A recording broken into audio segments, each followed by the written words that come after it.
So, what does the movie 12 Angry Men have to do with US politics and culture? Well, I don't normally talk about that kind of thing, and I'm going to be speaking in generalities here.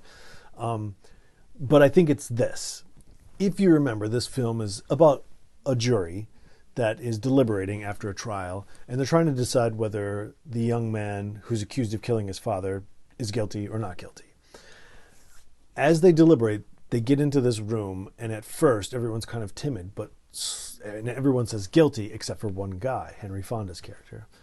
And slowly, he starts to present his case, but in a very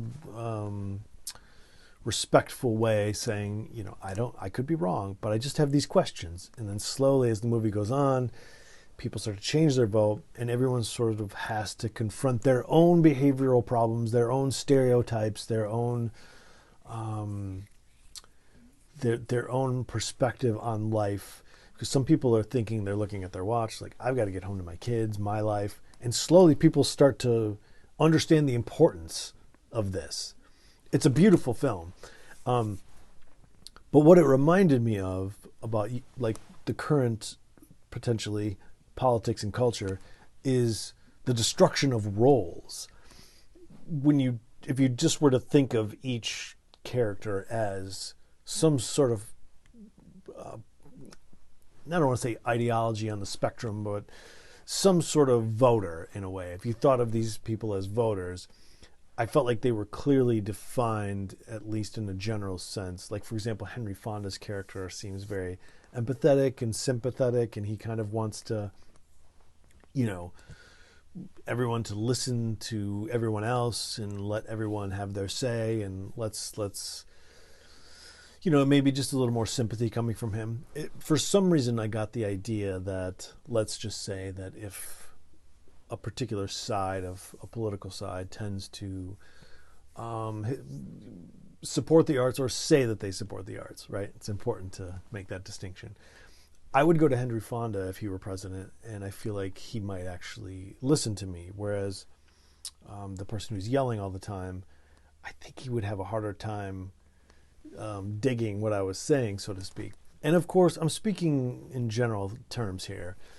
I'm only trying to make this case just because whatever the roles are, however we want to define them, if my definition of those roles and the descriptions don't fit, I think the characters do have those. However you want to categorize them in the current modern day U.S. political and cultural field, the point is that it doesn't feel like that exists anymore.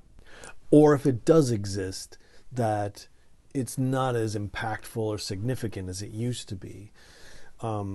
Meaning that I think it's okay it seems like it would be okay to have someone, like, we kind of want one person to be everything now, it seems like. And I don't know that that's necessarily, I don't know if it's a good thing or a bad thing. Maybe it's a good thing, but it definitely feels different.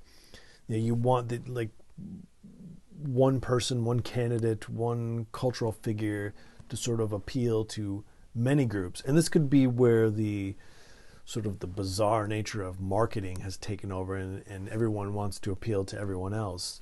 It seems like, maybe not everyone, but a lot of products, a lot of things that are being sold to us. It's like, they want as many people in their backyard as possible, right? Because they're going to make money, or they're going to get votes or whatever. But I just wonder if at the time, and it would be interesting to go back at that time and see if the roles I'm talking about were more defined, or if it was more accepted to say, like, I'm this kind of leader. I'm not, big on military. I'll do enough to make sure that we're safe, but I'm really more interested in national health care or the environment. Those are my two things, whichever side you're on. I probably should have done it that way, described it that way, like just issues rather than, general ideas about what different parties represent, because it changes all the time, right?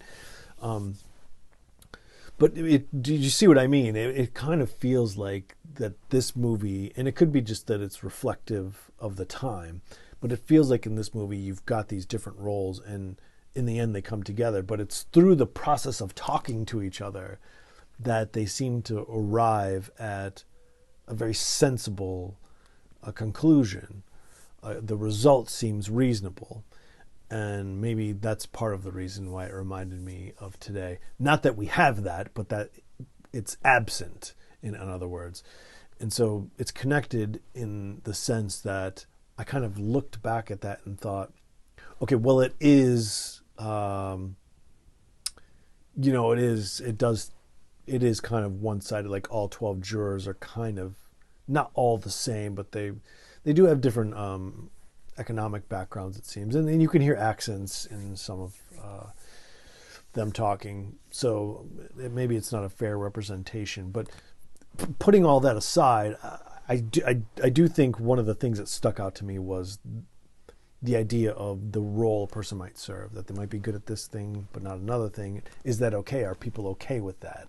You try to sort of assert that, well, I don't really agree with this whole platform of whatever, but I like one issue or two issues, and so I'm going to go with it.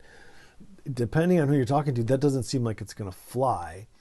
But I wonder if that sort of leads us astray, because we're expecting someone to be, you wouldn't call a plumber and when he's there go like, could you take a look at this outlet? Because he's not an electrician, you know what I mean? So and maybe I'm fishing for something there, but it's such a great movie. It's been a long time since I watched it. Something about the black and white too. Being in the room, I'd love to see this as a play. I wonder if it's been produced as, I'm sure it probably has, right? A stage play. Maybe that's where it came from originally. I don't know. I should have researched that, but I just wanted to, out of theater review-ish, even though I watched it at home, and I just wanted to get up here and talk about it because it's so good. So if you haven't seen it in a while, or you haven't seen it at all, sorry if I spoiled anything, but you should really watch it. It's great acting. It really reminds me of like the Twilight Zone too. It's that era, I think it's 1956, 55 or 56 for this movie. So the original Twilight Zone would have been around there. And one of the things I love about those, the movies and Twilight Zone and some TV shows from that time, not all of them, but for the really good ones, you feel like you're watching a really good stage play, and with people who have trained and they're like professionals and they've done all their homework and they're really on top of their game. So that's what it reminded me of. But yeah, I'd love to know what your thoughts are, if you've seen it in a while, if you've made any connections to sort of modern times and the way we talk to each other, or in the sense that it could go either way. There were times in this where I thought, wow, that was really rude of them to talk, but there was sort of a cordialness that existed then that doesn't seem to exist now. But people were definitely rude to like the older gentlemen, which you could definitely see that happen today. But more people stepped in. I don't know, I don't know if that still exists, but I'd love to hear your thoughts on it. And if you've seen it recently, what did you think? Were there other theories that you have about what this could be about, or if you have any kooky theories like me? I always love to hear them. So, all right, till next time.